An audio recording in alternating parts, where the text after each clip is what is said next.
पिछले एपिसोड में जब सभी लोग बिजी थे, इसका फायदा उठाकर सिंग्यून एक बिल्डिंग के सामने आ गया था, जो कि असल में एक ट्रेजर हाउस था। अब इस समय यहाँ पर कोई नहीं होता, जिस वजह से सिंग्यून बिना किसी रुकावट के ट्रेजर हाउस के अंदर आ जाता है। अब यहाँ पर अलग अलग टाइप के बहुत से कल्टीवेशन रिसोर्स रखे हुए थे, जिनको देख सिंग्यून कहता है यह तो सच में एंशिएंट स्टार सेक्ट के विरासत होने के काबिल है, क्योंकि भले ही ये कम क्वांटिटी में है लेकिन फिर भी काफी अमीर है। इसके बाद सिंग्यून अपने पास से पुनर्जन्म वाले स्टोन को बाहर निकालता है, जिसकी पावर यहाँ के सभी रिसोर्स को कलेक्ट करने लगती है और फिर अपने अंदर ले लेती है। इसके बाद काम जैसे ही पूरा हो जाता है, पुनर्जन्म वाली स्टोन वापस सिंग्यून के पास आ जाती है। अब यहाँ से ट्रेजर लूटने के बाद सिंग्यून इसके सबसे ऊपरी हिस्से में आता है, जहाँ पर ट्रेजर को किसी फॉर्मेशन में बंद करके रखा गया था। अब यह चीज सिंग्यून को थोड़ी सी अजीब लगती है, इसलिए वो अपना हैवी स्वॉर्ड बाहर निकाल लेता है। फिर वो जैसे ही केवल एक अटैक करता है, यह फॉर्मेशन टूटकर चूर चूर हो जाती है और ट्रेजर अब सिंग्यून के बिल्कुल सामने होता है। फिर सिंग्यून कहता है ये तो वही न्यूज रेगुलर हैं जिनके बारे में सीनियर ने बताया था। फिर वो आगे कहता है चेनलिंग टाउन सिंगवेन काई का कोर है, अगर यह एक बार एक्टिवेट हो गया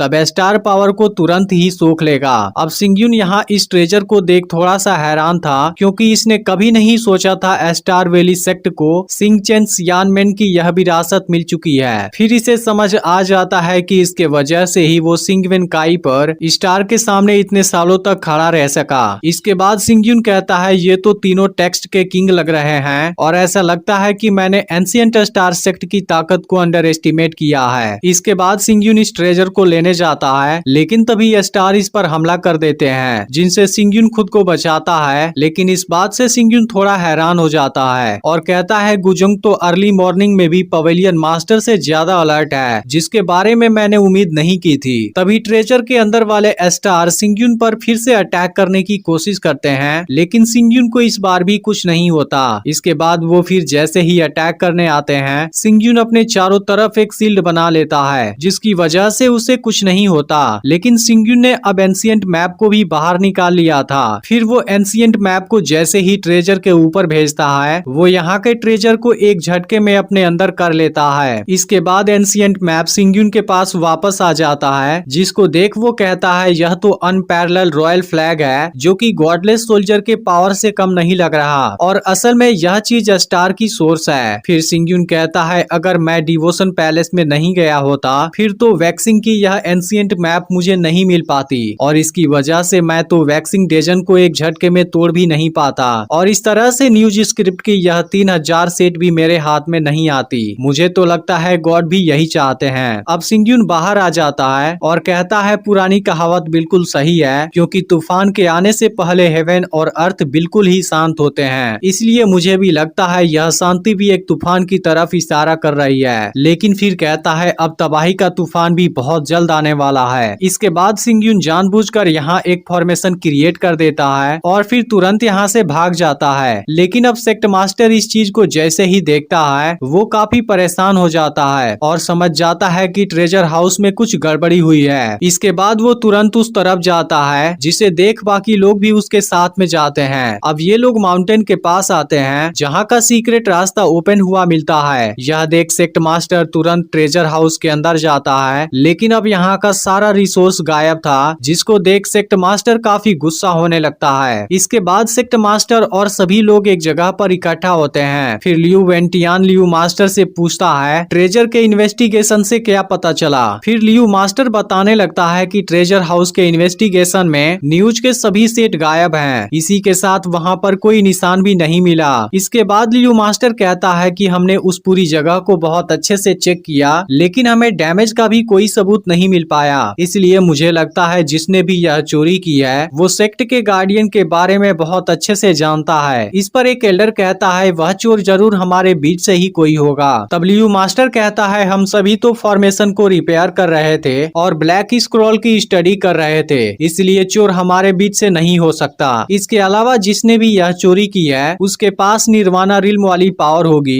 इसलिए मुझे पूरा यकीन है यह चोरी जरूर पवेलियन मास्टर ने की होगी, क्योंकि उसने ब्लैक स्क्रॉल की मदद से हुसोंग अरे की गैप को मास्टर कर लिया होगा और इसी की वजह से वो फॉर्मेशन के गार्डिंग से भी बच गया और साथ में वो हमारे नजरों में भी नहीं आया। फिर वो सेक्ट मास्टर से पूछता है कि आप इस बारे में क्या सोचते हैं। तब सेक्ट मास्टर कहता है कि भले ही खजाने की चोरी की गई हो, लेकिन हमारे पास कोई ऐसा सबूत नहीं है जो साबित करे कि इसमें पवेलियन मास्टर का ही हाथ है। लेकिन ब्लैक स्क्रॉल का सामने आना, स्टार के खजाने की चोरी होना, सियाओ ही और किन क्यू का अजीब तरीके से मौत होना, यह सारी चीज पवेलियन मास्टर के तरफ इशारा करती है। इसलिए एक अधिपति के रूप में मैं तुम सभी को ऑर्डर देता हूँ कि आज से सभी मेजर फैमिली के एलाइट को पॉप सिटी में इकट्ठा करना शुरू कर दो, क्योंकि 3 दिन के बाद मैं उनको वांजियन पवेलियन भेजने वाला हूँ। और फिर इसी के साथ एपिसोड एंड हो जाता है, जिसका अगला एपिसोड ट्यूसडे को रिलीज होगा। लेकिन अगर आपने पिछला पार्ट मिस कर दिया हो तब लेफ्ट वाली वीडियो को जरूर देख लेना